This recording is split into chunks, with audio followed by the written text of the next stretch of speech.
என்னப்பா இல்ல என்ன பண்றீங்க, எப்படி இருக்கீங்க, நல்லா இருக்கீங்களாப்பா? மதியானம் ஒருவேளை சோறு சாப்பிடவே இல்லப்பா, சாப்பாடு சாப்பிடல. அங்க விக்கிற வந்து இதுதான் சாப்பிட்டப்பா, மிளகா பஜ்ஜி, அப்புறம் வந்து கல்பனா வந்து அந்த உருளைக்கிழங்கு ரோல் மாதிரி இருக்குல்ல அதுதான் சாப்பிட்டேன். ஏன்னா சாப்பாடு கடைகள் கிடையாது, அதனால அதை தான் வாங்கி சாப்பிட்டோம். சரி, வழியே இல்லாம சாப்பிட்டோம். ஆமா, வழியே இல்லாம சாப்பிட்டோம். சரி, இறங்கி சரவண பவன்ல சாப்பிடலாம்னு நினைச்சேன், இருந்தாலும் அரிசி ஊற வச்சு தான் போயிருந்தேன். சரி, ஏன் இது பண்ண, வீட்டு சாப்பாடை சாப்பிடுவோம், அதுதான் டேஸ்டா இருக்கும் அப்படின்னு சொல்லிட்டு மதியானம் போட்ட வீடியோ ஏதோ கொரியன் பர்த்டே எல்லாம் வருது, தயவு செய்து எதுவும் நினைச்சுக்காதீங்க. அது என்ன பண்ணணும்னு யூடியூப்ல போய் என்ன பண்ணணும் யாருக்கா தெரிஞ்சா ரெமெடி பண்ண எனக்கு கமெண்ட்ல சொல்லுங்க.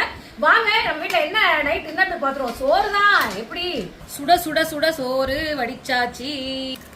ஒரு மட்டன் சாப்பீஸ் ஸ்டைல்ல இந்த முருங்கைக்காய் கிரேவி பண்ணிருக்கேன். இதை போட்டே நம்ம சாப்பாட்டுல பிணைஞ்சு சாப்பிடலாம். என்னுடைய ஃபேவரட், எல்லாத்தோட ஃபேவரட், ஆல் டைம் ஃபேவரட் மிளகா கிள்ளி போட்ட சாம்பார். கொஞ்சமா வந்து மிச்சர், நம்ம வீட்டுக்கு ஒரு ரிலேஷன் வந்திருந்தாங்கன்னு சொன்னல, அவங்க வாங்கிட்டு வந்தது தான் இந்த மிச்சரு.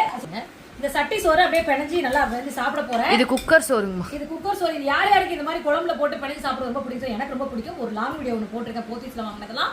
அது கீழே லிங்க் கொடுக்க தேவைப்படுறாங்க. இப்போ டைம் இருந்தால் செக் அவுட் பண்ணி பாருங்க. வாங்க சாப்பிடலாம்.